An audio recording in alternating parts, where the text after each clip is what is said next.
Assalamualaikum warahmatullahi wabarakatuh. Waalaikumsalam warahmatullahi wabarakatuh. Bismillahirrahmanirrahim. Alhamdulillahi rabbil alamin. Allahumma salli ala sayyidina Muhammadin al-fatihi lima ughliqa wal khatimi lima sabaqa nasiril haqqi bil haqqi wal hadi ila siratikal mustaqim wa ala alihi haqqa qadrihi wa miqdaril azim. Amma ba'du. Usikum wa nafsi bitaqwallah faqad fazal muttaqun. Qala Allah Ta'ala fi kitabil karim, ati'ullah wa ati'ur rasul wa ulil amri minkum. Para hadirin, sebelum saya melanjutkan penjelasan tentang manaqib atau biografi guru besar kita Sayyidi Syekh Ahmad bin Muhammad At-Tijani radhiyallahu anhu, lebih dulu saya ingin menyampaikan beberapa wasiat yang amat sangat penting, urgent, sehubungan dengan banyaknya peristiwa yang cukup signifikan berbahaya terhadap kehidupan beragama secara khusus, termasuk juga dalam kehidupan berbangsa dan bernegara. Ini penting saya sampaikan kepada ikhwan karena ini tanggung jawab kita. Para ikhwan rahimakumullah, Allah menyatakan atiullah. Jadi taatlah kalian kepada Allah. Kemudian berikutnya wa atiur rasul. Jadi atiullah ada kalimat ati'u. Pada rasul juga ada kalimat ati. Taatlah kepada Allah dan taatlah kamu kepada rasul. Artinya ketaatan kita kepada Allah dan kepada Rasul ini mutlak. Ya, sekali lagi ketaatan kita kepada Allah dan kepada Rasul perintahnya mutlak. Apapun yang datang dari Rasul wajib kita taati. Tidak taat kepada Rasul artinya tidak taat kepada Allah. Menyatakan taat kepada Allah tapi tidak mengakui dan tidak mau mentaati Rasul berarti tidak taat kepada Allah. Kenapa? Rasulullah diturunkan ke muka bumi untuk uswah hasanah, contoh yang baik dan benar.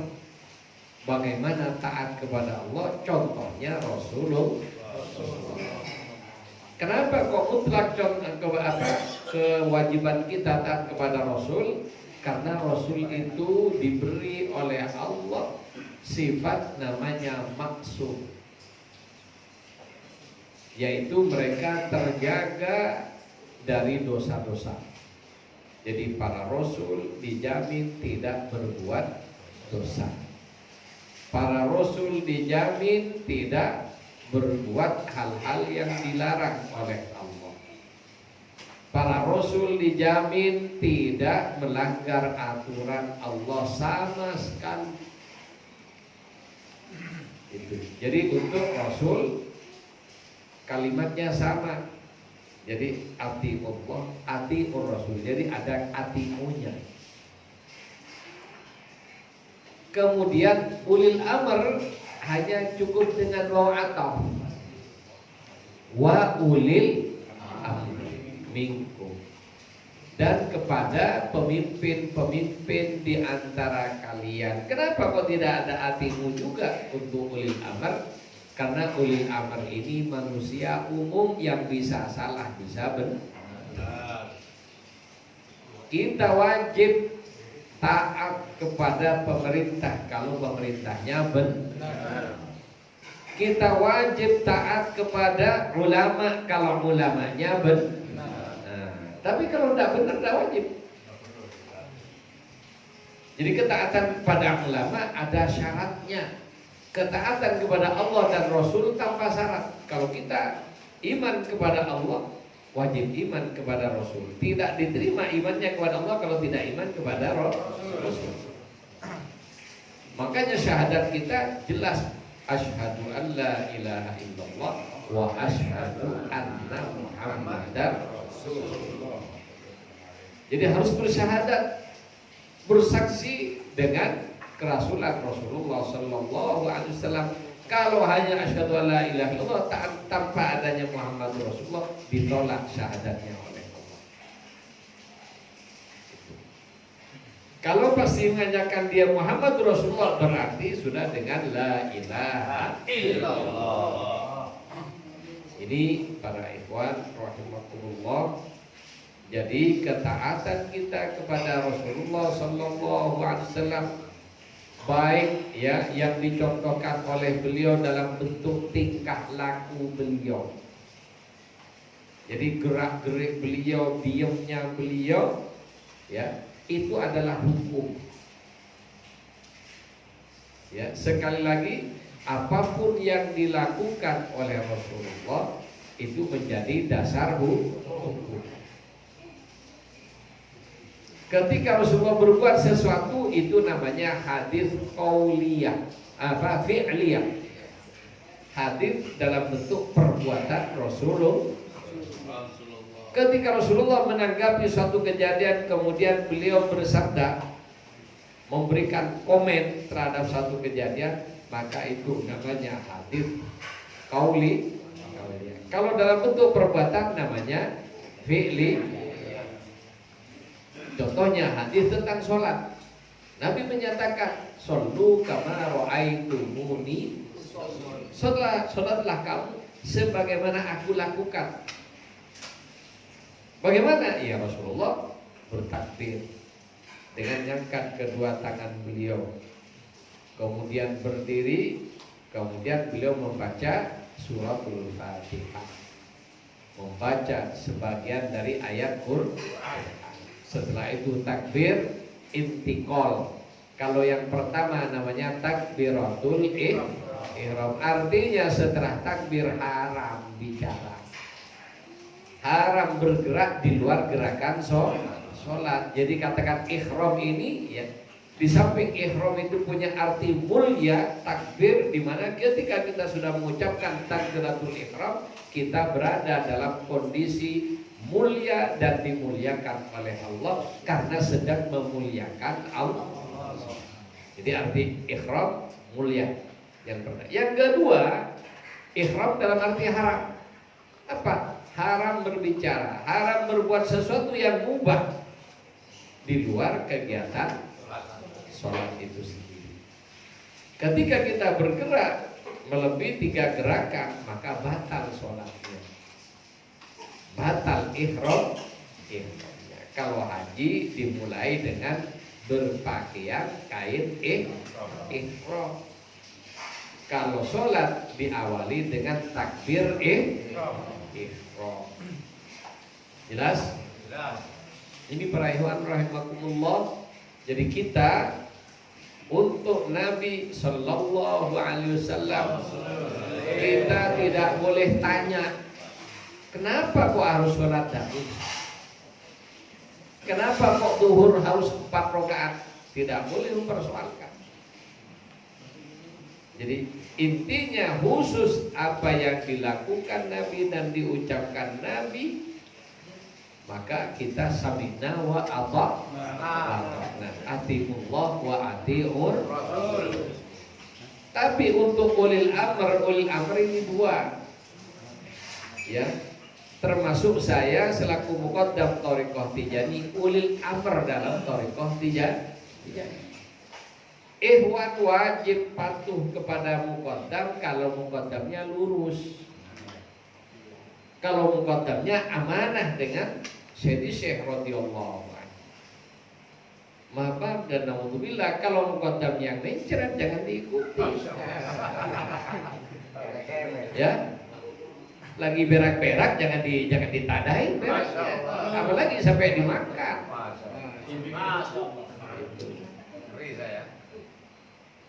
Termasuk juga ulama kalau lagi berak-berak dengan duit makan berak. Penyakit. Itu. Jadi kita ambil baiknya. Itu. Termasuk juga ormas dan lain sebagainya. Ya, saya menyatakan bahwa ibadah saya ala NU. Ya, sholat saya sebagaimana yang diajarkan para kiai Nahdlatul Ulama. Kenapa? Kita wajib ikut ulama. Kenapa? Kita tidak tahu Nabi kecuali melalui para ulama. Itu wajib. Tapi kalau hal-hal yang nyeleneh sudah jelas di Quran, ya, sebagaimana tadi sudah saya katakan, di mana Allah menyatakan dalam kehidupan beragama hanya ada dua istilah, muslim dengan kafir. Di dalam agama ini hanya ada dua istilah, muslim, iman, ya, dalam satu paket. Kalau beriman dia muslim, kalau muslim harus iman. Makanya ada rukun iman, rukun Islam. Ini pokok umat Islam. Itu. Yang tidak iman, tidak Islam, kafir. Dan Quran menyatakan qul ya ayyuhal kafirun, wahai orang-orang kafir. Lah ini ada ijtima' ulama katanya mengatasnamakan ulama, kemudian keberatan dengan istilah kafir kepada orang yang bukan Islam. Jadi melarang kita mengucapkan wahai orang kafir, tidak boleh. Quran saja jelas menyatakan qul ya ayyuhal kafirun. Saya baca tadi di postingannya, ya, di beritanya, ya, mereka menganjurkan kita agar supaya nyebut muwatinun, yang penduduk. Jadi jangan bilang wahai orang kafir. Masya Allah. Ya, jadi penduduk sebangsa. Jadi ini, ya, agama jangan campur aduk dengan Politik. ya. Nusantara. Jadi agama jangan dicampur aduk. Bukan agar tetap yang namanya politik tetap harus dijaga oleh agama biar sopan, biar jujur, ya. Biar bersih, jujur dan manfaat. Itu tetap agama menjaga. Nah ini karena terlalu berpolitik sampai urusan agama mau disetir dengan orang-orang politikus itu. Itu. Ini sebenar-benar prihatin. Itu. Kalau udah gini dibilang ujaran kebencian. Nah ini. Jadi para ikhwan rahimakumullah. Jadi kita, ya, lepas dari itu semua kita ikut aturan Al-Quran, di mana dalam Quran sudah jelas qul ya ayyuhal kafirun. Kalau tidak boleh mengatakan kafir, mau diterjemahkan gimana? Surat Al-Kafirun. Katakan ya Muhammad wahai non muslim. Coba ada enggak di Quran? Qul ya ayyuhal non muslim. Nah, ini. Ada. Qul ya ayyuhal muwatinin. Masa gitu? Masa kita mau ngubah Quran? Ini sudah jelas.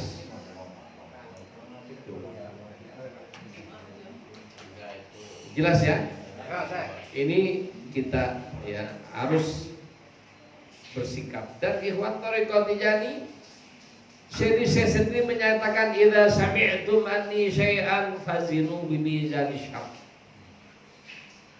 Jadi Syekh radhiyallahu anhu, yang mana beliau walaupun tidak maksum, beliau adalah wali kutub yang tergolong mahfuz.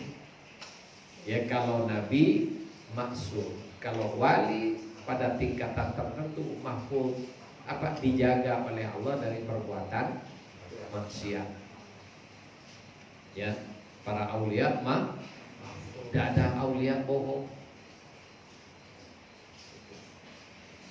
Jadi Syekh radhiyallahu anhu dengan martabatnya Al-Qutbul Maktub masih menyatakan kalau kamu dengar dari aku timbang dengan neraca syariat. Kalau cocok ambil, maksudnya cocok dengan syariat. Kalau tidak buang. Ya, tapi yang dilakukan oleh beliau dan yang diucapkan beliau pasti cocok dengan syariat. Kenapa? Wong beliau sejak 7 tahun sudah hafal dengan Quran, sudah mengerti dengan tafsir Quran dan macam-macam apa yang terkandung dalam Quran. Beliau sudah sejak umur 16 tahun beliau adalah seorang mufti, orang yang berhak berfatwa. Syekh Tijani aja walaupun dengan martabatnya yang tinggi, dengan ilmunya yang tinggi juga menyatakan idza sami'tum anni syai'an fazinuhu bi mizan syar'i. Artinya kita Ikhwan Tijani tidak boleh ikut seperti kerbau dicocok hidung. Ikhwan Tijani harus belajar. Akan tetapi ini juga kalimat ini jangan digunakan untuk melawan Syekh ketika tidak cocok fatwanya dengan keinginan kita. Karena ada ikhwan ya dengan fatwa Syekh yang disenangi, oke, sami'na wa ta'na. Begitu dia tidak senang dengan fatwa Syekh, dia nyari-nyari pendapat ulama yang lain. Nah ini tidak benar. Ya. Nanti orang yang kayak gitu, maaf, moga-moga jangan sampai ya bisa-bisa dibuang sama Syekh radhiyallahu anhu. Jadi ketika saya mengatakan A, kalau kita menyatakan muridnya dan yakin dengan Al-Qutbul Maktub, di mana Al-Qutbul Maktub fatwanya, geraknya, ibadahnya 100% selalu dalam pengawasan dan bimbingan Rasulullah SAW. Yakin dengan martabat itu, kita tidak boleh melawan. Kita hanya sami'na wa ta'na kalau kita mau benar. Karena ikhwan ini banyak ya, ketika dijelaskan begini kata Syekh, dia pakai nafsunya. Seperti masalah ziarah, kan kita begini. Bagaimana kalau ziarah kita hanya mendoakan ini macam-macam. Ya, nyari. Nah, ini kita mau jadi pengikut atau mau jadi pengatur? Ini para ikhwan rahimakumullah. Jadi sekali lagi dalam rapat muqaddam jujur saya menyatakan, Syekh Muhammad Habib menyatakan muqaddam mempunyai tanggung jawab yang sangat besar. Ya, oleh karena itu muqaddam harus mengarahkan ikhwan. Tidak boleh saya biarkan ikhwan. Sekarang saya sudah mengarahkan, kalau ikhwan melanggar ya terserah. Selanjutnya terserah. Jadi satu ya, dengan berita terbaru ini ya ada usaha ya agar supaya tidak terjadi desintegrasi, agar supaya tidak nyakiti hati orang macam-macam katanya ya, kita jangan bilang kafir kepada orang di luar Islam sementara mereka mengkafirkan kita. Hah? Jadi kita ini kafir bagi mereka. Kenapa kita kok tidak boleh bilang kafir juga kepada mereka? Ini. Dan ini sudah lumrah. Ini sebutan, kata kafir itu nolak. Orang yang nolak Islam kafir menurut Islam. Orang yang nolak Kristen kafir menurut Kristen. Yang nolak Katolik kafir menurut Katolik. Lah, ini urusan kamar masing-masing. Dan ini mulai dulu sudah selesai diperbincangkan. Yang ada toleran adalah antar pemeluk agama. Jadi kita pemeluk Islam toleran dengan orang lain yang tidak yakin dengan aturan Islam. Ya namanya tidak yakin dan bukan Islam, melanggar aturan Islam urusan mereka. Ya, kita mentolerir itu. Yang penting jangan ganggu kita. Kita pun juga tidak diperkenankan mengganggu agama yang lain. Kita tidak boleh mencaci maki Tuhan agama lain, tidak boleh ngejek-ngejek ajaran agama lain. Tapi menjelaskan apa adanya bahwa yang benar Islam, yang lain salah menurut kacamata Islam, itu harus. Itu. Toh mereka juga mengatakan seperti itu. Ini jelas ya para ikhwan ya. Itu. Jadi karena nanti di hadapan Allah hanya dua, Islam sama kafir. Itu. Menurut keyakinan kita yang diterima oleh Allah adalah yang Islam. Inna dina indallahi Islam. Sudah titik. Jadi tidak usah gara-gara kita ingin menghormati orang sampai mengorbankan keyakinan dan aturan yang ada dalam Al-Quran. Tidak bisa. Tidak enak. Sama orang tidak enak, sama Tuhan kita kok enak. Hah? Kok tidak enak sama orang yang tidak kasih makan pada kita? Kok tidak enak sama orang yang tidak kasih hidup pada kita? Enak pada orang yang tidak kasih nyawa pada kita. Itu. Begitu kepada Allah yang memberikan segala-galanya kepada kita seenaknya. Jadi ini para ikhwan rahimakumullah, hati-hati. Jadi intinya dalam hal ini kalau ada omongan siapapun, mau ulama perorangan ataupun ormas secara wadah, kalau tidak sesuai dengan Al-Quran, ya tidak perlu kita ikut.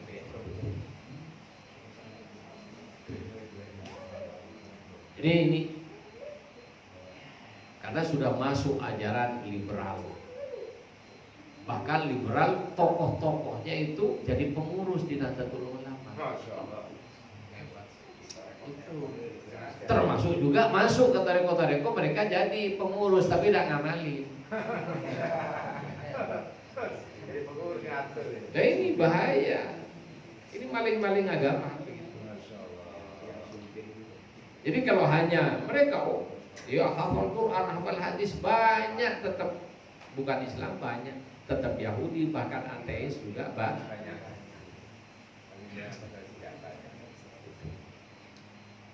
Jadi ini sikap kita, ya sehubungan dengan adanya seruan, tidak usah mengatakan kafir, udah urusan mereka, silakan mereka menggonggong, ya kita tetap mengikuti Al-Quran, tetap mengikuti Rasulullah Sallallahu Alaihi Wasallam, di mana beliau adalah Al-Quran berjalan, diamnya sesuai Al-Quran, berjalannya sesuai dengan Quran, bicaranya sesuai dengan Quran. Itulah Rasulullah SAW, dan kita ikuti apa yang ada pada diri Rasulullah.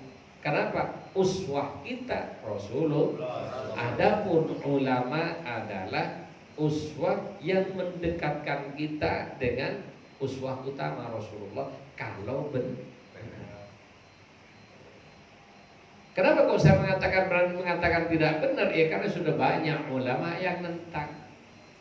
Ulama-ulama yang benar banyak yang nentang. Itu. Sehingga orang yang merasa ya NU-nya NU Sontoloyo, tidak usah. Kenapa? Sudah banyak ulama mengatakan garis lurus. Kenapa? Berarti yang ada yang bengkok. Kalau tidak ada itu, berarti tidak ada istilah NU garis lurus. Ya gimana? Andai kan ada orang yang berhadapan begini, memang dia nggak sepaham dengan partai itu, maunya sosok ulama lah. Terus akhirnya serta merta nggak usah dengerin deh ceramahnya, nggak usah dibaca deh bukunya, nggak usah diapa-apain, dia udah termasuk garis yang model begitu. Ya daripada membahayakan, bagus itu dihindari. Kenapa? Nanti kalau kita baca bukunya sudah di ulama soleh ya, ulama soleh yang sudah jelas ya.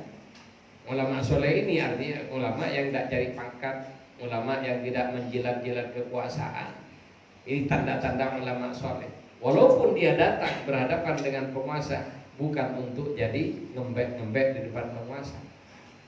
Ya, kalau berani bicara, kan memang jihad tertinggi setelah jihad perang itu, setelah Rasulullah wafat, jihad tertinggi adalah ngomong hak di depan penguasa yang zalim. Itu. Jadi berbicara hak di depan penguasa yang zalim. Jadi kalau ada ulama sudah ngembek-ngembek ke sana kemari diikuti, ya jangankan ngikut, bukunya jangan dibaca, kalau perlu jangan disentuh. Kenapa? Di situ ada virus. Ya. Virus kanker dibawa ke rumah sakit bisa, tapi kalau virus hati ini, naudzubillah, yang bisa mati iman kita. Ketika kita mati gara-gara kanker, kalau kita mati membawa iman, surga nunggu kita. Tapi kalau hati kita mati imannya, wassalam. Ini di akhir zaman perjuangan kita ini, mohon ayo sehari-hari kita selalu berdoa kepada Allah agar supaya iman kita ditetapkan berada pada jalur yang benar. Karena kata iman ini pun juga iman secara umum, keyakinan. Nah, ada keyakinan khusus, keyakinan iman dalam Islam. Ya, jadi iman Islam kita ini mohon agar supaya dipelihara oleh Allah. Kita dipelihara oleh Allah selalu berada di jalannya yang lurus. Dan kita ikut thariqah ini fungsinya seperti ini. Dan kita mudzakarah kumpul Jumat ini bukan hanya gedek-gedek baca la ilaha illallah pulang tidak ngerti apa-apa, enggak. Kita harus ngerti apa yang kita lakukan, makna yang kita lakukan, tujuan kita yang apa yang kita lakukan harus ngerti biar tidak kayak burung beo. Itu. Biar tidak seperti hewan, ya. Biar tidak seperti hemar yang di punggungnya dimuatkan beratus-ratus kitab. Tahu himar? Udah keledai. Orang Arab dulu pakai keledai untuk ngangkut barang. Jadi coba kitab ditumpuk di punggung hemar, ada ngerti enggak dengan Islam? Nah, jangan sampai seperti itu. Makanya kita kenapa berthariqah? Asas thariqah ini kata Syed Ahmad, kata Syed Muhammad Al-Hafidh Al-Misri, ya, Syekhuz Zawiyah di Al-Maghribilain Kairo, beliau menyatakan at-thariqatu hiya dzikrun wa mudzakaratun wa akhlaqun.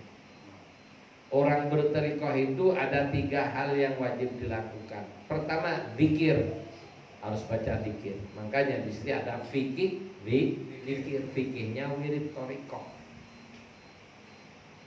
Lazim, wadifah, hailalah dan macam-macam yang terkandung di dalamnya kita harus menguasai.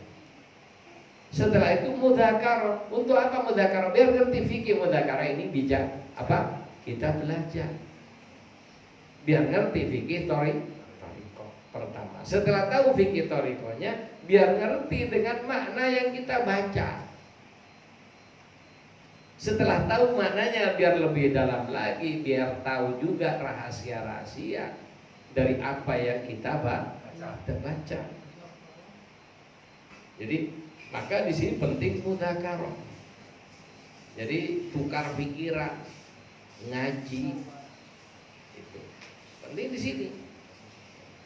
Nah, dari zikir dan fikir, ya, zikir dan mudzakarah ini, mudzakarah fikir, ya, zikir setelah kita berzikir dari habis sholat asar sampai maghrib, habis maghrib kita baca manaqib sampai isya. Ini masuk golongan di zikir. Sekarang fikir, mudzakarah. Dan ini Quran, alladzina yadhkuruna Allaha qiyaman wa qu'udan wa 'ala junubihim wa yatafakkaruna. Dan mereka berfikir. Apa yang dipikir?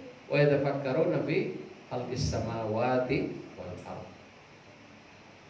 Jadi dipikir dipelajari apa yang Allah ciptakan, baik yang ada di langit maupun yang ada di bumi. Hasilnya akhlak. Dari mana?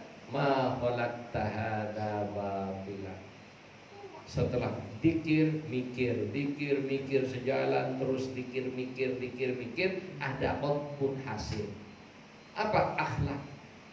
Akhlak kepada Allah Subhanahu wa taala, akhlak kepada dirinya, akhlak kepada nabinya, akhlak kepada rasulnya, akhlak kepada ulama, akhlak terhadap umat Islam, akhlak terhadap umat yang bukan Islam, sesama manusia. Tetap kita harus berakhlak. Bukan hanya dengan orang Islam, bahkan dengan hewan pun juga kita harus berakhlak. Dengan tumbuh-tumbuhan pun juga kita harus berakhlakul karimah. Jadi tidak, makanya sampai dalam haji, ya, di antara yang haram dilakukan ketika ihram haji, berburu binatang, merusak tanaman, dilarang. Kenapa? Ini penggemblengan, pelatihan. Artinya kita tidak boleh sembarangan dengan makhluk hidup, termasuk juga dengan benda-benda yang dianggap benda mati, benda padat. Itu.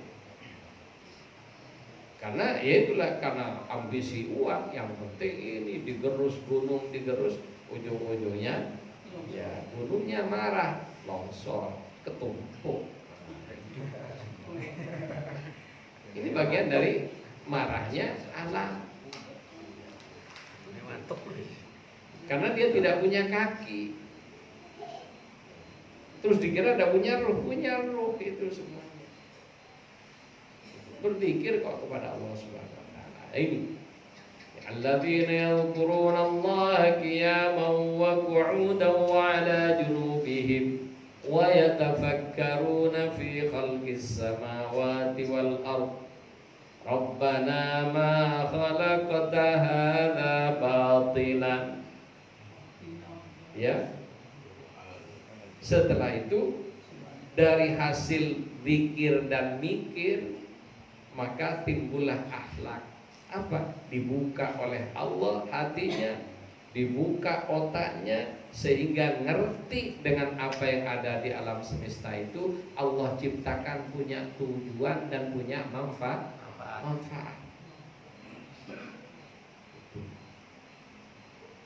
Sehingga juga di samping ada ayat kauniyah, ada ayat kauliyah. Jadi ayat-ayat yang bisa kita ucapkan, ayat Al-Quran, ayat kauniyah yang ada di alam semesta ini. Ada yang merupakan isyarah Rabbani, isyarat-isyarat dari Allah Subhanahu wa taala, ya, terhadap makhluknya. Jadi ada isyarat, sehingga orang yang tidak ngerti dengan isyarat ini, ketika dijelaskan, bahkan yang ngejelasin dikafirkan, syirik katanya.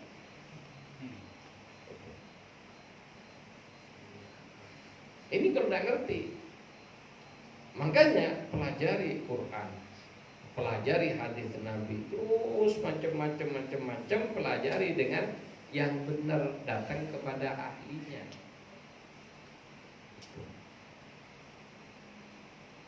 Contoh, tangan kita kanan kiri berbeda garisnya, betul?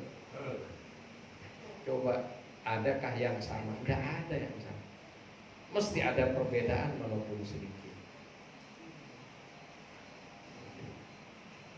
Coba, dengan kondisi tangan kita yang segini ini, seluruh dunia garis tangannya nggak sama. Tidak ada yang sama seluruh dunia. Kenapa? Di situ ada pesan-pesan robbani dari Allah Subhanahu wa taala. Termasuk sidik jarinya, gak ada yang coba. Sidik jari selebar ini manusia seluruh dunia, gak ada yang sama. Itu. Sehingga ya, ini pertama sudah dijawab di Quran. Al-yawma nahtimu ala afwahihim wa tukallimuna aydihim. Nanti di akhirat mulutnya dikunci. dan berbicara tangannya. Ya, sementara mikir, gimana tangan tidak punya kaki, tidak punya mulut kok bisa bicara? Sekarang sudah berbicara. Kalau ada orang kemali kan dicari sidik jari. Kalau bukan berbicara, Bukti pengakuan. sudah tidak bisa berkutik. Kamu bilang Dabil ada nyuri di situ, kamu masuk melalui ini ada sidik jari kamu. Wa tukallimuna ay. Wa tashhadu arjuluhum, nanti bersaksi kakinya kepada Allah. Terus bagaimana kaki bersaksi? Allah yang Maha tahu. Sementara belum ini, tapi sudah mulai sampai ke pribadian orang. Ternyata dilihat dari sidik jari aja, oh ini kepribadiannya begini, senangnya begini, ini orang jujur tidak jujur, ketemu dari situ.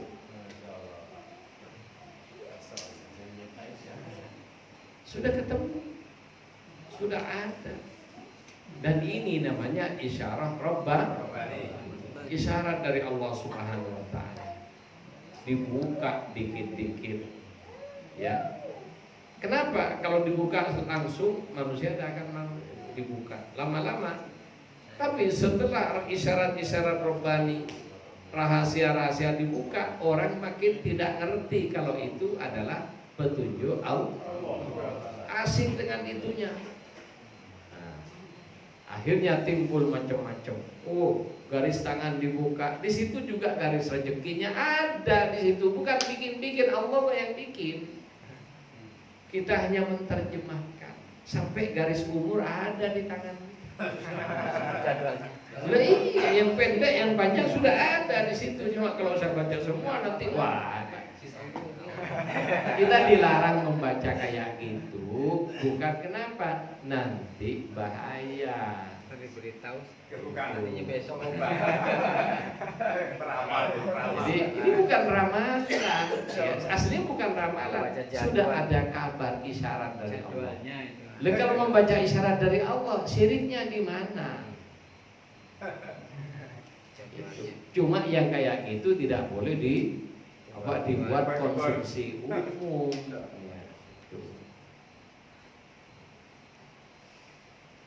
bukan tidak ada. Ini para ikhwan rahimakumullah. Jadi ini muqaddimah ya. Muqaddimah dari pengajian malam ini. Ya, yang pertama kita tidak usah ikut-ikut pendapat walaupun itu ulama kalau tidak sesuai dengan Quran dan Sunnah Rasulullah Sallallahu Alaihi Wasallam. Apalagi tujuannya hanya ingin memuaskan person,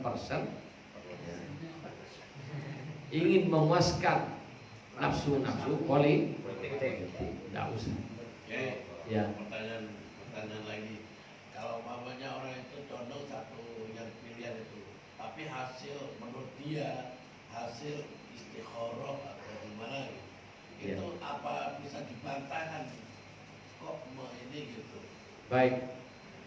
Bagaimana kalau seorang condong untuk memilih si A dan itu dikatakan hasil istikharah? Ya. Jadi istikharah ini ada dua. Ya, istikharah ada dua. Apa kata istikharah? Ya, kita ini berusaha untuk bisa memilih yang pas, memilih yang benar.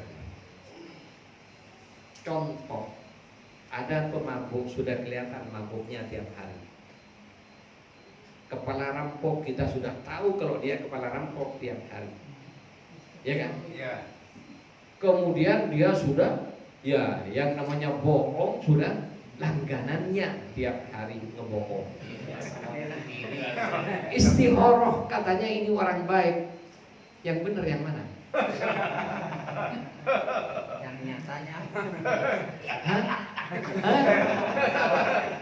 Coba mau ikut yang mana? Istikharahnya atau pandangan matanya? Pandangan matanya. Tapi ada kalimat istikharah dari Kiai si Fulan. Ya siapapun. Nggak bisa menjadi. Sekarang kita lihat dengan mata kita. Sudah jelas kerjanya di terminal Malang. Ya coba, sudah jelas kerjanya di terminal Malang tiap hari. Nyalon jadi lurah, kita pilih. Dapat istihoroh gitu. Istihoroh. Istihorohnya bagus. Feeling nggak? Istihorohnya bagus. Feeling nggak? Coba istilahnya yang benar tuh pandangannya, apa kita? Pandangannya. Bertentangan pakai itu. Dia pandangannya. Jadi kata istikharah itu untuk sesuatu yang kita tidak tahu. Contohnya ya. Perjodohan. Datang orang, Iya. ya datang orang yang benar-benar tidak kita ketahui dari mana, siapa dan bagaimana. Tiba-tiba orang ini ngelamar anak kita. Saya gitu. Kita tidak tahu. Kalau dandanannya, sorbannya oke. Nggak tahu jalannya. Mobilnya oke. Tapi perlu diketahui sekarang banyak rental kan. Kalau hanya nyoba berdiri di tanah abang, tinggal pilih modelnya. Nah, itu. Ya, karena kita tidak tahu dan tidak punya petunjuk dari ini siapa ini orang. Kemudian agar supaya kita tidak salah, ditolak takut benar, ya diterima takut salah. Kita mohon petunjuk kepada Allah. Itu benar minta petunjuk. Tapi kalau sudah jelas tiap hari malak di terminal, tatonya sudah, batiknya kemana-mana, kemudian ya sudah yang jelas sudah jelas kefasikannya, mau diistiharain ya. Maaf, istihara juga yang tidak benar ini kali itu. Pakai berarti itu nggak perlu istihoroh kalau udah gitu mah ya. Sudah. Ya kan sudah jadi istihara itu kalau kita tidak tahu. Ya, kalau kita tidak tahu. Iya benar, jadi kan makanya ya hati-hatilah dengan penjual nama Allah. Penjual agama itu.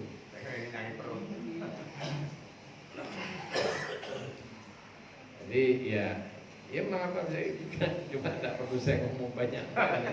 Itu kemarin juga ada pertemuan di Hotel Sultan, kiai-kiai diundang se Indonesia.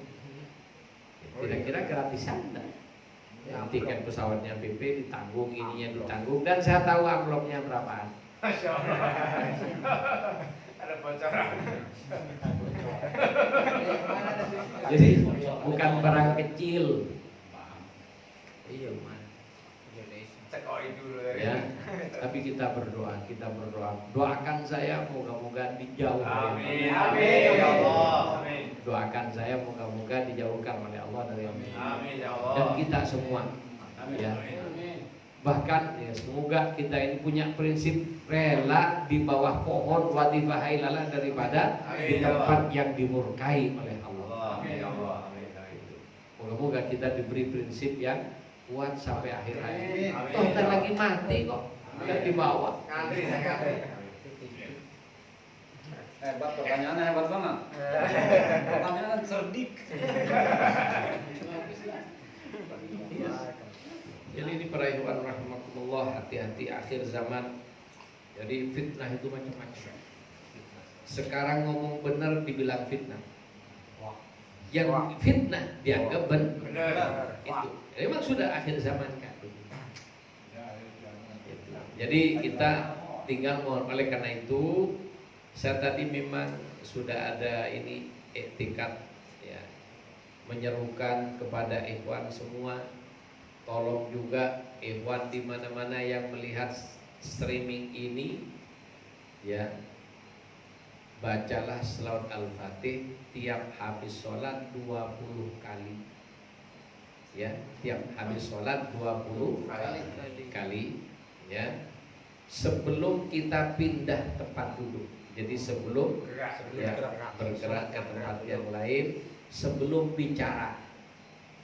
Jadi sebelum bicara, sebelum pindah tempat duduk, kita baca surat Fatih 20 kali, niat tahsin, niat mohon perlindungan khusus kepada Allah untuk diri kita masing-masing, untuk keluarga kita, termasuk juga mohon dilindungi umat Islam di Indonesia khususnya dan di berbagai penjuru dunia.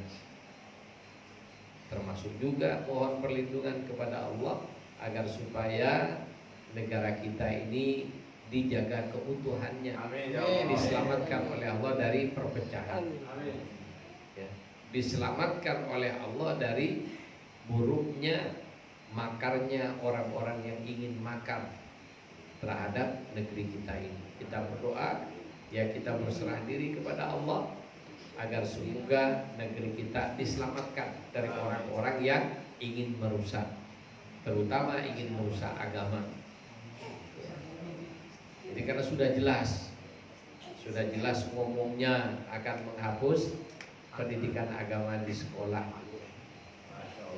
Sudah jelas ngomongnya ini bukan hoax, ada videonya dan macam-macam yang namanya Musdah Mulia, ya. Dia mengatakan kalau kita ini tetap dengan agama begini kita tidak akan maju. Termasuk juga dia berjuang agar supaya ya keberadaan LGBT itu diterima dan lain sebagainya dan macam-macam. Jadi cuma ya sekarang ini ketika kita ngomong begitu, oh itu hoax, itu penyebar ujaran kebencian, itu sudah radikal, ya, sehingga pasalnya bisa berlapis-lapis. Tapi kalau ada kiai yang dicaci maki, kiai yang benar dicaci maki, maka ya dilaporkan 100 kali percuma. Dan ini sudah kondisi. Oleh karena itu kita mohon kepada Allah. Sekarang kita ya memang dari segi manusiawi kita tidak punya apa-apa, tidak punya kekuatan umat Islam. Dan umat Islam saat ini benar-benar dijadikan pencau, ya, diuyak-uyak, dikasih air di ini dan diulak-ulak. Itulah kondisi umat Islam saat ini. Ya kita mohon pertolongan kepada Allah, minimal diri kita masing-masing diselamatkan oleh Allah, kemudian keluarga kita dan seterusnya. Jadi ini perayaan rahmatullah. Selanjutnya kita mulai berbicara manaqib Sayyidi Syekh radhiyallahu an, di mana Nabi menyatakan inda dzikris salihin tanzilur rahmat. Tanzilur rahmat. Ketika kita berbicara kebaikannya orang-orang saleh, maka Allah menurunkan rahmat. Tanazzalur rahmat. Allah akan mengucurkan rahmat. Moga-moga kita dapat ujuran rahmat dengan berbicara tentang kebaikan, kemuliaan dan perjuangan guru besar kita Sayyidi Syekh Ahmad bin Muhammad At-Tijani radhiyallahu ta'ala. Allahumma syurna fi zumrati abil faid At-Tijani ومدنا بمدد ختم الأولياء الكتمان فلما آن أوان ظهور شمس الولاية في أبي سمون والشلالة وقع في الفتح بأن رأى بعينه عين الرحمة وشفيع الأمة صلى الله عليه وسلم وأذن له صلى الله عليه وسلم تلقين الخلق بعد أن كان فرا بملاقاة الحق لاعتنائه بنفسه وعدم ادعائه المشيخة إلى أن وقع له الإذن منه صلى الله عليه وسلم يقظة لا مناما بتربية الخلق على الأموم والإطلاق فصر له صلى الله عليه وسلم بأنه شيخه ومربي وكافل وأمره بتلقين ورد الاستغفار والصلاة على النبي صلى الله عليه وسلم. Ketika sudah terbit matahari martabat matahari kewalian. Jadi ketika terbit matahari kewalian, di mana pada saat itu Sayyidi Syekh berada Abi Sam'un wasyalala. Ketika itu Sayyidi Syekh tinggal di Qasar Abi Sam'un, ya, wassalala, ya, dan juga mondar mandir dengan kota Salala karena dekat. Ketika itu wa fiha, kemudian sampailah di kota itu al-fathu, jadi terbukanya hijab dari hati Sayyidi Syekh radhiyallahu anhu, bi arra'a bi'ainihi 'ainar rahmati wa syafi'al ummati sallallahu alaihi wasallam. Dengan terbukanya hijab itu dia bisa bertemu, melihat Nabi dengan mata kepala beliau. Jadi yang disebut Fathul Akbar, ya. Dan sebaik-baiknya tanda makbulnya ibadah adalah ketika kita minimal mimpi melihat Rasulullah.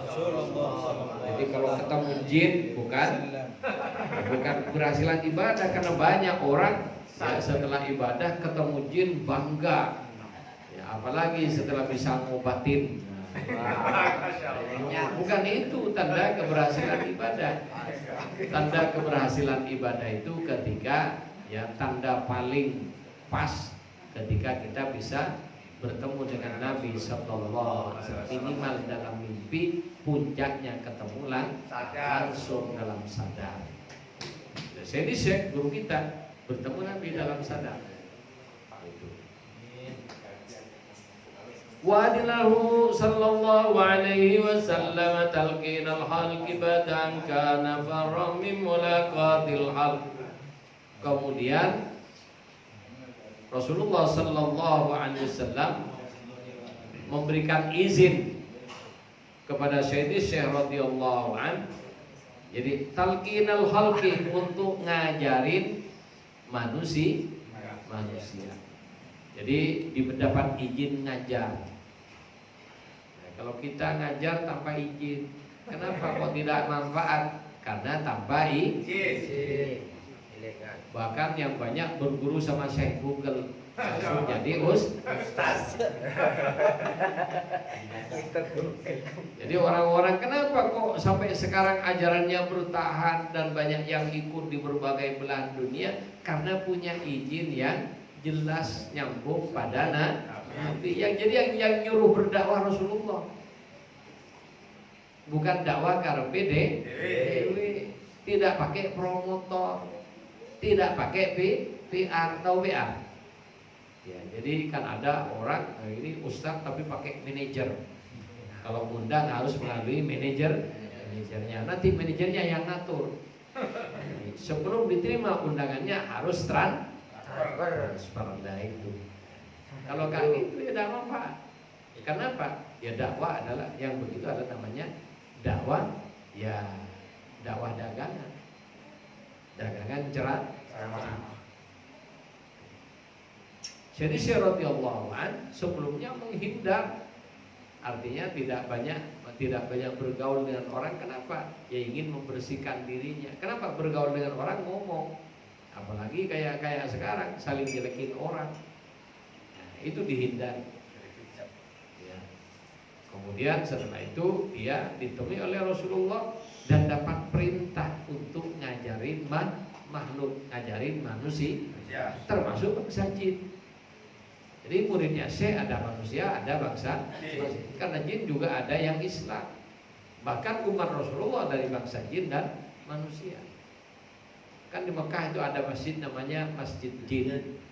Di situ dulu ceritanya bangsa jin ngaji kepada Rasulullah sallallahu alaihi wasallam. Lidinahi binafsi, untuk memberikan pengajaran atas nama dirinya. Wa adamid di'aihil masyikhah, tanpa nyebut guru-guru dari sufi yang lain. Jadi kenapa? Dia langsung izinnya dari Nabi. Jadi tidak usah nyebut. Kalau saya, walaupun dapat mandat boleh ngajar, saya harus nyebutin saya ya izinnya diantaranya dari Habib Ja'far. Habib Ja'far dari gurunya namanya Syed Muhammad Balhasan Jekani, dari gurunya Syed Muhammad Balhasan Bakili, dari gurunya Syed Husin Al-Ifradi, dari gurunya Syed Ahmad Al-Kansusi, dari gurunya Syed Ahmad Wali Abu Talib, dari Syed Ahmad At-Tijani, dari Rasulullah Sallallahu Alaihi Wasallam. Jadi kita nyebut, kenapa? Oh kita dapatnya memang dari situ. Kalau Syekh Tijani langsung dari Rasulullah Sallallahu Alaihi Wasallam. Jadi dapat mandat langsung Rasulullah tanpa nyebut para wali, para guru, ya selain Rasulullah. Ila awwaq alal idminu sallallahu alaihi wasallam yaqdatan la manama. Dan izinnya didapatkan dari Nabi dalam kondisi sadar, bukan dalam mimpi. Bitarbiyatil khalqi 'alal umumi wal itlaq, untuk mentarbiyah, mendidik manusia baik secara umum dan mutlak. Jadi mendidik atas nama dirinya. Fasarallahu sallallahu alaihi wasallam bi annahu syaihu wa murabbi wa kafilu. Dan Rasulullah sallallahu alaihi wasallam menjelaskan kepada Syekh radhiyallahu an bahwa beliaulah adalah syaihuhu, gurunya, wa murabbihi, dan pendidiknya, wa kafiluhu, dan penanggung jawab dakwahnya. Jadi syekh itu guru, murabbi itu pendidik. Guru dengan pendidik lain. Guru ini ngajarkan ilmu, ngajar. Prosesnya namanya proses pembelajaran. Kalau tarbiyah bukan hanya ngajarkan ilmu, juga membimbing prakteknya, mendidik agar supaya menjadi orang baik. Itu namanya tarbiyah, mendidik lebih banyak kepada kepribadian, kepada dalamnya. Adapun kafil adalah penanggung jawab backingnya. Yang tanggung jawab ada apa-apa, yang tanggung jawab Rasulullah. Wa marahu bitalqini wirdil istighfar wassalati ala nabi sallallahu alaihi wasallam. Kemudian Rasulullah menyuruh Sayyidi Syekh dalam mengajar dan dalam mendidik santri-santrinya agar supaya disuruh membaca istighfar dan selawat kepada Nabi. Jadi ini awal mula wirid lazim Thariqah Tijani. Syekh diberi hanya 2 wirid oleh Rasulullah. Apa wirid pertama yang diberikan? Istighfar 100 kali, selawat 100 kali. 2 macam. Belum ada la ilaha illallah. Ketika ini umur beliau 46 tahun, yaitu 1196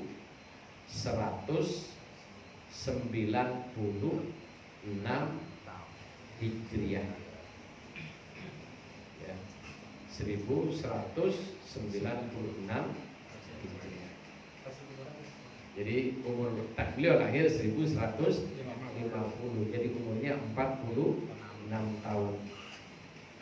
Umur 46 tahun ketemu dalam sadar dengan Rasulullah, dan pada saat itu pertama izinnya baca istighfar dan sholat 100 pagi sore.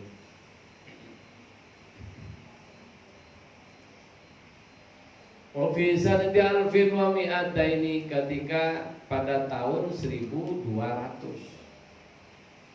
Jadi genap umur 50 tahun. Jadi 4 tahun beliau hanya baca istighfar dan selawat. Genap pada umur beliau 50 tahun, tahun 1200. Al-mutammimati li khamsina sanatan fi ummin umri radhiyallahu an.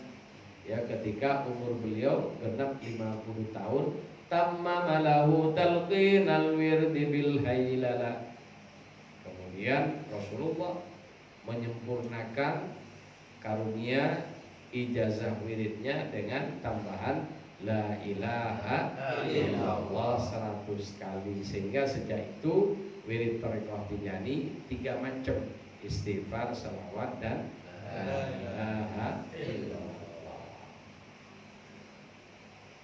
Wa maru bi tarki jami' ma qadahu min masyayikh turuq wasadati sufiyah. Kemudian Rasulullah memerintahkan kepada Sayyidi Syekh radhiyallahu an untuk meninggalkan apa saja amalan yang pernah diberi oleh para wali-wali sebelumnya yang pernah beliau datangi. Lepas semua, cukup ngamalin apa yang diberikan oleh Rasulullah sallallahu alaihi wasallam. Li'annahu idza jaa nahrullah batala nahru makilin ala tahqiq. Kalau sudah datang sungai yang mengalir dari hadrat Allah Subhanahu wa taala, maka sungai yang dari aliran dari makhluk batal. Artinya ketika sudah nyambung langsung dengan Rasulullah, maka sambungan dengan ulama kobong semua. Kenapa? Ya, karena sudah ada setrum yang lebih gede. Kalau kita nyambung dengan sungai gede, parit batal. Kalau kita punya rumah, tadinya pakai meteran 2200 watt. Kemudian disambung, kalau itu juga listrik di rumah itu disambung dengan yang ada di tiang listrik yang berapa Pak Kaunya? Kalau yang di tiang berapa? Kalau dayanya tergantung gardu. Iya, kalau langsung dari yang dari gardu itu dari gardu gede. Lostrumnya. Nah itu lostrum itu. Dan kalau sudah ada begitu, maka yang 2200 dengan sendirinya Batal. seperti itu ibaratnya. Jadi oleh karena itu diperlukan kabel yang kuat yang bisa menampung strom segede itu. Dan saya sudah disiapkan oleh Allah secara fisik maupun secara mental sudah disiapkan. Maka ketika membaca la ilaha illallah, ya berbeda dengan orang yang baca la ilaha illallah yang tidak ada generatornya. Jadi kita nyambung kabel tapi tidak ada generatornya, dipegang siapapun tidak ada setrumnya. Tapi walaupun kabel kecil dari yang mengandung aliran listrik, gimana kalau dipegang? Bisa kebakar, bisa kesetrum yang megah. Ya disitulah bedanya amal yang punya sanad dengan tidak punya sanad. Ya sebagaimana pernah saya contohkan, ya Nabi ketika ditakut-takuti ditodong dengan pedang di leher beliau, kemudian ditanya siapa yang bisa membebaskan kamu dari pedang saya, Nabi hanya cukup mengatakan satu kata Allah, pedangnya jatuh. Dan giliran kita menyebut Allah teriak-teriak, dan jangan jatuh tambah kenceng malah. Kenapa? Jadi Allah yang kita ucapkan nggak ada setrumnya. Kenapa? Tidak nyambung. Ya, kalau ada setrumnya lain dengan yang tidak ada. Pengen nyambung itu gimana pakai ya? Itu baik arti. Ya sudah, kita dengan PR sudah nyambung. Cuma kenapa sekarang kok belum efektif kayak gitu? Ya, karena memang masih dihijab. Proses apa harus dibuka dulu hijabnya. Kan ini ada setrum, ini kan kabel banyak kan? Ya. Nah, itu koan di ujungnya dikasih isolasi. Selama ada sudah dipegang tidak apa-apa. Tapi kalau sudah isolasinya dibuka jangan dipegang. Jadi kita ini sekarang diisolasi dulu. Kenapa? Kalau langsung dibuka bahaya, semua mau disetrum. Kira-kira benar enggak? Kalau merasa punya setrum semuanya mau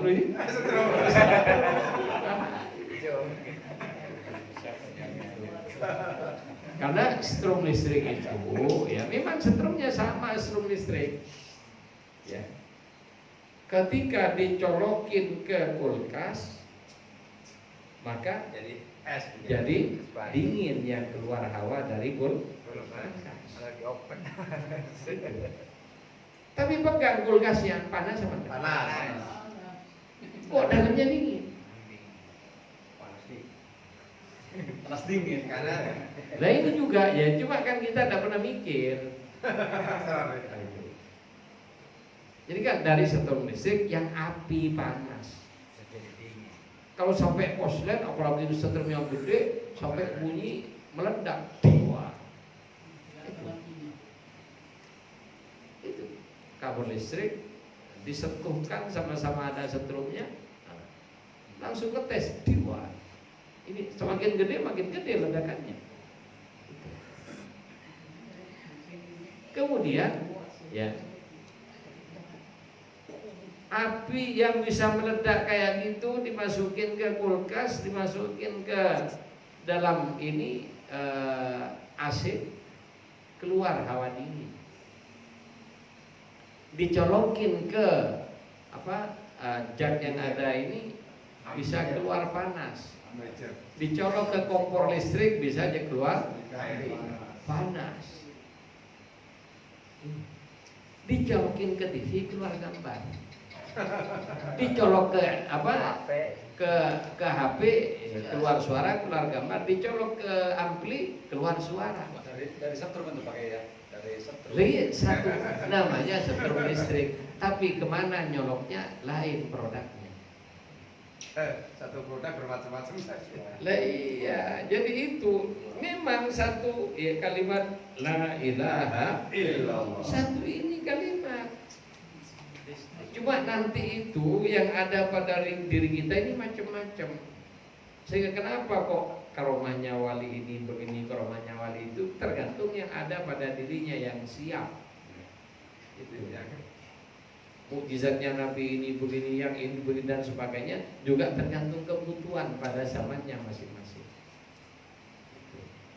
Nah kita, karena sekarang bukan kondisi gawat ya sudah, bisa baca aja begini, tidak usah macam-macam.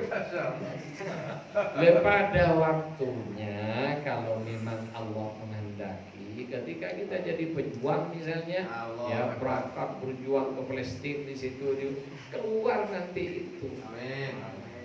Jangan minta keluar sekarang. Nanti kesana kemari nyari musuh ujung-ujungnya.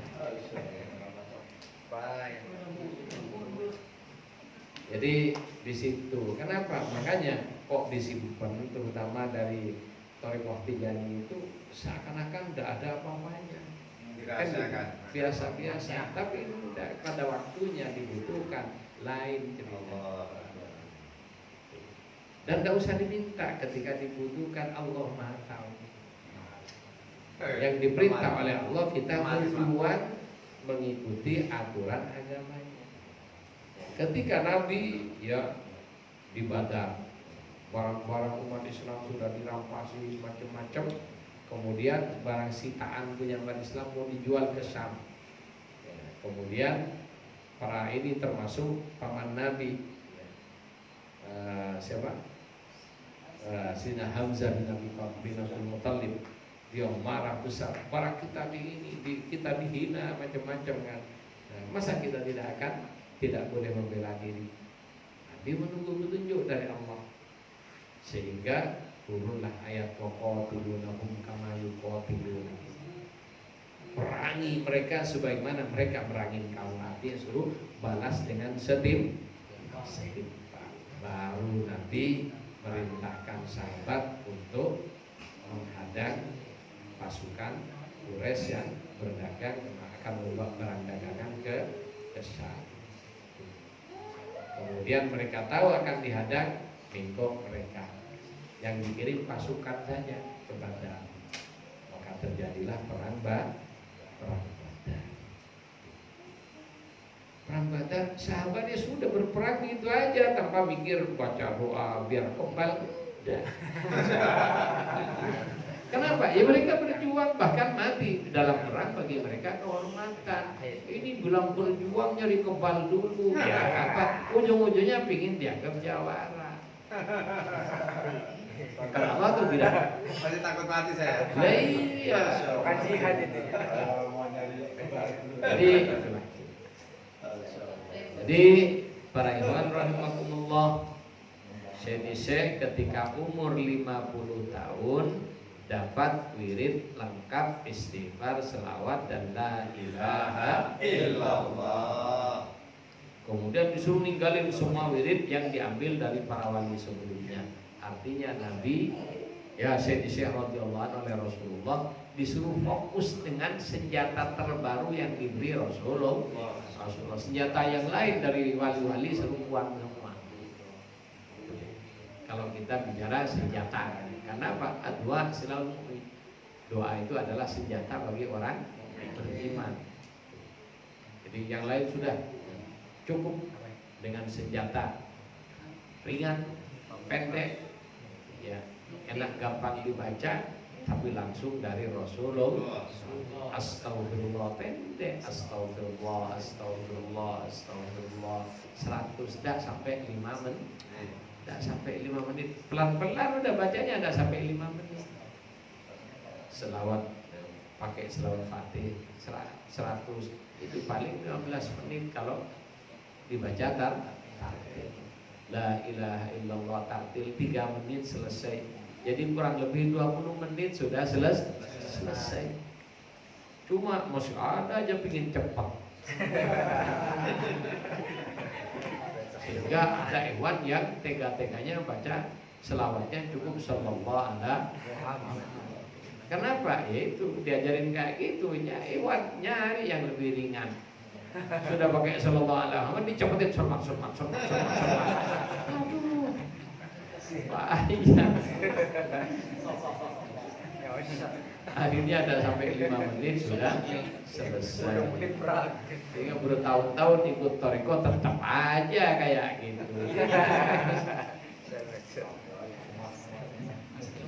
Ditambah lagi suruh ngaji tidak mau tambah kayak burung beo. Bisa ngomong kan? Ya kenapa? Ya baca wiridan tapi tidak ngerti dengan apa yang dibaca, tidak ngerti dengan keutamaannya dan tidak ngerti apa-apa. Pokoknya. Nah, ketika diajari ada orang nyebut, ada orang jelasin, malah dianggap ini macam-macam. Ini para ikhwan rahimakumullah. Kemudian wa fi syahril muharrami sanata 1214. Jadi pada tahun 1214. Jadi 14 tahun setelah saya amalkan wirid ini 14 tahun. Jadi dari umur 50 tahun berarti umur 64 tahun. Jadi bukan simsalabim. Setelah 14 tahun. Tepatnya bulan Muharram tahun 1200 ya 1214 Hijriah. Balagha martabatal qutbaniyatil udma, maka sampailah kepada Syekh radhiyallahu an martabat al-qutbaniyatul. Jadi di sini, jadi perlu diketahui Syekh mencapai puncak kesempurnaan Qutbul Maktub bukan karena baca wirid lain, tapi berbaca wirid Tijani yang langsung dari Rasulullah. Dan waktu membacanya 14 tahun istiqomah. Bukan lak-laktuk. Ya, bukan lak-laktuk tapi istiqomah. Nah, 14 tahun sampai martabat al-qutbaniyatul wali kutub yang agung. Wa fil yaumil tsamin asyara min syahri safaril khair. Ya, tadi bulan Muharram. Muharram Safar. Jadi 1 bulan berikutnya, tepatnya tanggal 18 Sofa. Fi sanatil madhkurah, pada tahun itu juga 1214. Balagha maqamal khatmal kat wal katmil khasain bi khatamil wilayatil khassah. Maka sampailah makom, martabat atau pangkat al-khatmi, jadi khatmul auliya, wal katmi, jadi al-qutbul al-khassa. Ini yang keduanya, ini pangkat khusus. Bihatamil wilayatil khassati, untuk khatmul aulia secara khusus. Jadi khatmul aulia berarti banyak, tapi ada yang super khusus. Jadi khatmul aulia ada 3 macam. Ada khatmul aulia al-ammah, jadi penutup wali secara umum. Setelah dia wafat tidak ada wali lagi yang ada di muka bumi, kosong dari kewalian. Berarti generator iman sudah dicabut oleh Allah. Setelah itu mental manusia mencapai puncak bobrok, lebih bobrok dari hewan. Maka jadilah kiamat. Kenapa? Karena generator imannya sudah dicabut. Di mana? Pada khatmul auliya al-ammah. Siapa itu? Nabi Isa alaihissalam nanti akan turun ke muka bumi sebagai wali. Martabat kewaliannya adalah khatmul auliya al-ammah. Jadi bukan turun sebagai nabi, karena nabi terakhir Rasulullah. Setelah Rasulullah tidak ada nabi lagi. Kalau ada mantan nabi turun, jadi tidak boleh bawa pangkat nabi. Mega walaupun ketua umum PDIP datang ke istana tidak bisa mengatakan saya presiden. Bisanya mantan presiden. Habibie datang ke istana tidak bisa mengatakan saya presiden, mantan presiden. SBY datang ikut 17-an di upacara di istana, mantan presiden. Tidak bisa bilang saya presiden, ditembak di tempat. Itu tidak boleh ada 2 presiden dalam satu negara. Itu demikian juga ya. Tidak boleh ada 2 nabi ya, dalam satu waktu yang sama, terutama dengan kenabian Rasulullah SAW. Makanya Nabi Isa diturunkan ke muka bumi bukan membawa martabat Nabi, tapi menjadi umat Rasulullah SAW dengan martabat wali. Walinya pangkatnya al-khatmul auliya al-ammah. Jadi penutup para wali secara umum. Di mana beliau setelah wafat tidak ada wali lagi, berarti tidak ada iman sama sekali yang tinggal di muka bumi. Sudah dicabut dengan tercabutnya wali terakhir. Jadi di sini letaknya wali itu pembawa ini, generator iman, mesin yang menghidupkan iman di hati manusia, yang memancarkan iman.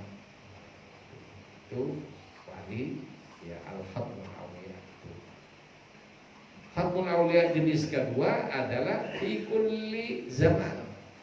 Sepanjang zaman wali ada khatmul wilayahnya. Ketika wafat diganti yang hidup terus sampai kiamat, sampai zamannya Nabi Isa. Nah, nanti Nabi Isa terakhir. Jadi khatmul auliya dalam ini tidak ada pangkat kewalian di atasnya.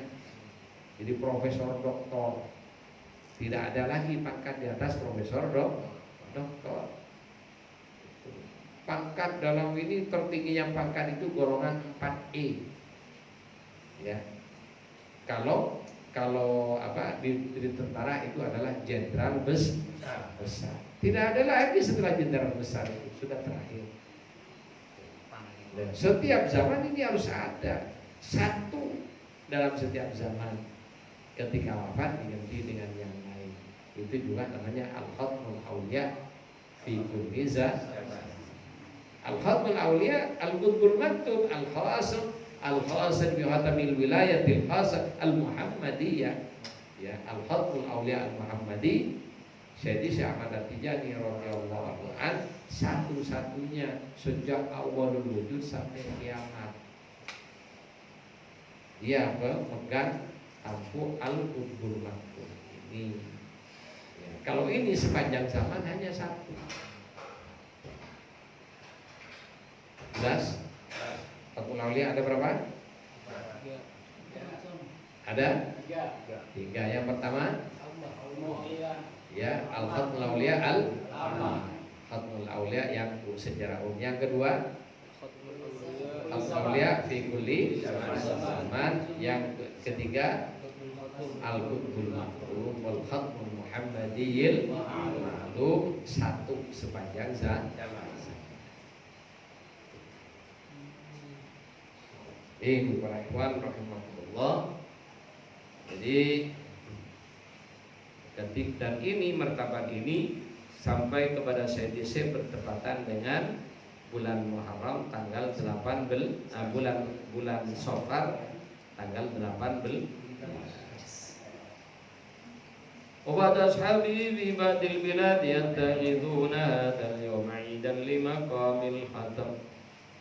Sebagian sahabat beliau menjadikan di beberapa negara menjadikan hari itu 18 Safar ini sebagai hari raya memperingati sampainya martabat Al-Qutbul Maktub, dan di Indonesia dikenal dengan nama Idul Adha. Wa la maziyata lil infisal, karena tidak ada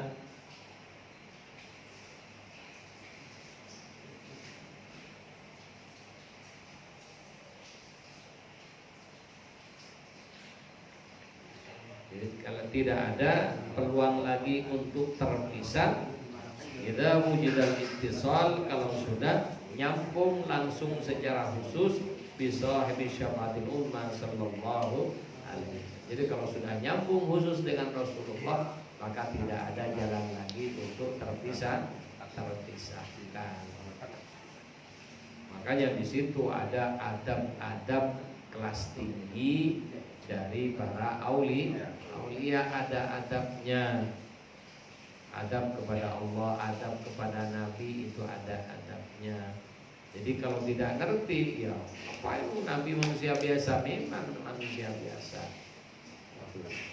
Presiden juga manusia biasa, makan iya, ngentut iya, ya buat BAB juga ya sama. Tapi kenapa kok dihormati? Karena martabatnya. Kenapa mau ketemu dia kita harus pakai sepatu, harus pakai baju yang lengkap? Oh, sama-sama manusia. Dan begitu dengan manusia, kok tidak keberatan menghormati? Kok sama Nabi ada yang keberatan? Ngapain begini? Kultus individu udah boleh syirik lah. Ya kalau nyembah Nabi ya syirik. Ya. Jadi kalau Nabi disembah sih syirik. Tapi kalau kita hormat dengan martabat nubuwahnya dan risalahnya karena perintah Allah, wajib. Jadi hormat, yang tidak boleh nyembah. Ya. Kita dengan Nabi Isa alaihissalam hormat karena dia adalah nabinya Allah. Tidak punya keyakinan yang lain. Mereka manusia tapi punya martabat ke Nabi. Rasulullah SAW Nabi kita manusia biasa. Qul innama ana basyarum. Dia diperintah oleh Allah, saya manusia biasa aja. Kata Nabi, sama dengan kalian, makan, minum, beristri, tidur, ya, ke pasar, kerja dan lain sebagainya, sama dengan kalian, kata Nabi. Qul innama ana basyar, manusia biasa. Mithlukum, sama dengan kalian. Tidak samanya di mana? Yuha ilayya. Ya. Tapi aku berbeda dengan kalian karena aku dapat wahyu dari Allah Subhanahu wa taala. Bukan wahyu hidayat. Wahyu hidayat di Ancol.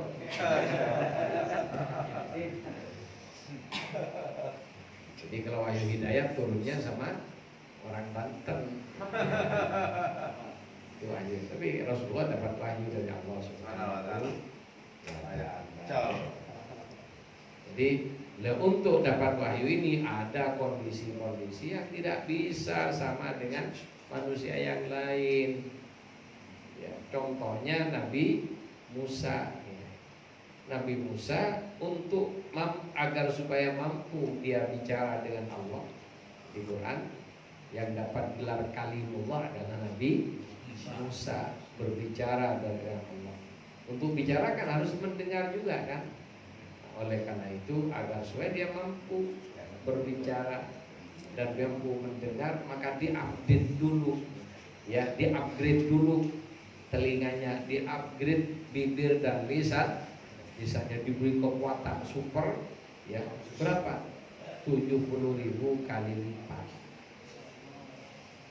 Itu pun begitu mendengar kalamullah, Nabi Musa terlempar dalam kondisi kelanggar. Padahal sudah dinaikin 70.000 kali lipat. Masya Allah.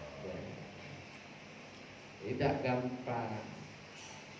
Rasulullah berapa? Rasulullah bukan hanya bicara, Rasulullah diangkat oleh Allah dalam Langsung. ketemu langsung dengan Allah, dan beliau tidak minta.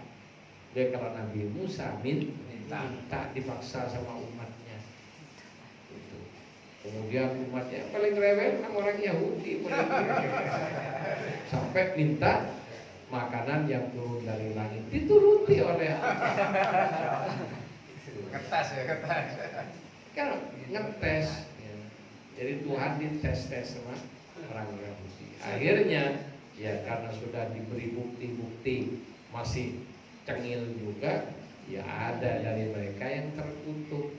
Maka ada yang jadi babi, ada yang jadi kera, ulu, irodatan, ada juga yang jadi babi. Oleh karena itu, ya kenapa kok serum untuk suntik TT coba? Itu kok pakai serum babi? Karena memang babi itu punya identik dengan sel darah manusia. Kenapa? Ya, itu ada sejarahnya. Jadi ada manusia yang jadi babi, ada manusia jadi kera.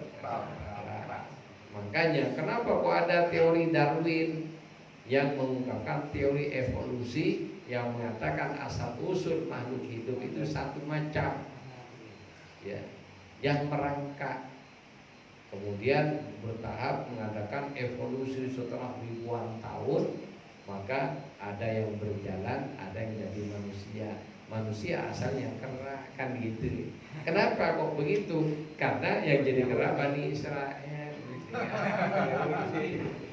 Akhirnya mereka bikin ajaran tandingan untuk menutup aib bangsanya. Charles Darwin bikin penelitian etok-etok dan bikin teori evolusi.